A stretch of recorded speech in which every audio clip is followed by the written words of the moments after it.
कर्ण पिशाचिनी की कहानी। भारतीय लोक कथाओं में कर्ण पिशाचिनी एक रहस्यमय और भूतिया महिला आत्मा है जो विशेष रूप से गुप्त ज्ञान और अज्ञात रहस्यों को प्रदान करने के लिए जानी जाती है। कर्ण का अर्थ है कान और पिशाचिनी का मतलब है भूत या दानवी महिला। इसे कानों में फुसफुसाने वाली दानवी आत्मा के रूप में जाना जाता है। कर्ण पिशाचिनी की कहानी प्राचीन समय की बात है। एक विद्वान था जिसका नाम विश्वनाथ था। वह अपने समय का सबसे महान ज्ञानी बनने की लालसा रखता था।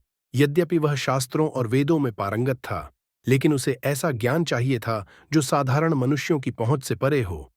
एक दिन एक बूढ़े साधु ने उसे कर्ण पिशाचिनी के बारे में बताया। साधु ने कहा, यदि तुम उसे बुलाते हो तो वह तुम्हें सृष्टि के सबसे गहरे रहस्यों को बताएगी, लेकिन याद रखना उसकी कीमत चुकाना आसान नहीं होगा। लालच और महत्वाकांक्षा में अंधा होकर विश्वनाथ ने साधु की चेतावनी को नजरअंदाज कर दिया। अमावस्या की रात वह एक सुनसान जंगल में गया और कर्ण पिशाचिनी को बुलाने के लिए एक गुप्त अनुष्ठान किया। उसने एक विशेष मंत्र का जाप किया, दीपक जलाए और काले तिल और गुड़ का भोग लगाया। रात के ठीक 12 बजे हवा अचानक ठंडी हो गई और एक परछाई प्रकट हुई। वह परछाई आधी सुंदर और आधी डरावनी थी। उसकी आंखें चमक रही थीं, उसके बाल बिखरे हुए थे और उसका चेहरा अद्भुत लेकिन भयानक था। विश्वनाथ ने साहस जुटाते हुए कहा, हे कर्ण पिशाचिनी, मुझे वह ज्ञान दो जो मुझे सबसे महान बनाए। पिशाचिनी ने एक भयावह मुस्कान के साथ उसकी ओर देखा और उसके कान में फुसफुसाने लगी। उसने उसे ऐसे ऐसे रहस्य बताए जो किसी भी मनुष्य ने कभी नहीं सुने थे। उसने उसे जीवन, मृत्यु और ब्रह्मांड के गूढ़ रहस्यों का ज्ञान दिया। लेकिन जैसे जैसे वह बोलती गई, विश्वनाथ को महसूस हुआ कि इन रहस्यों का बोझ असहनीय था।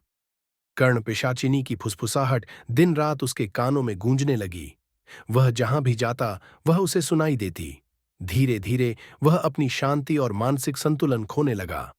आखिरकार विश्वनाथ ने अपनी लालसा को छोड़ दिया और उसी जंगल में वापस लौट गया। उसने भगवान की शरण ली और अपनी मुक्ति के लिए तपस्या करने लगा। लेकिन कर्ण पिशाचिनी ने उसका साथ कभी नहीं छोड़ा। कहानी का संदेश गुप्त ज्ञान का मोह।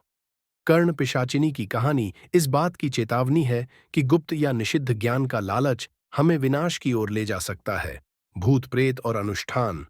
इस कहानी में तांत्रिक अनुष्ठानों और आत्माओं को बुलाने के खतरों को उजागर किया गया है। नैतिक संदेश। यह कहानी सिखाती है कि हमें अपनी सीमाओं के भीतर रहकर ज्ञान और शक्ति की तलाश करनी चाहिए। कर्ण पिशाचिनी को बुलाने का अनुष्ठान लोक कथाओं के अनुसार उसे बुलाने के लिए अमावस्या की रात को एक निर्जन स्थान पर जाना होता है। तांत्रिक मंत्रों का जाप और काले तिल, गुड़ और तेल का दीपक जलाना होता है।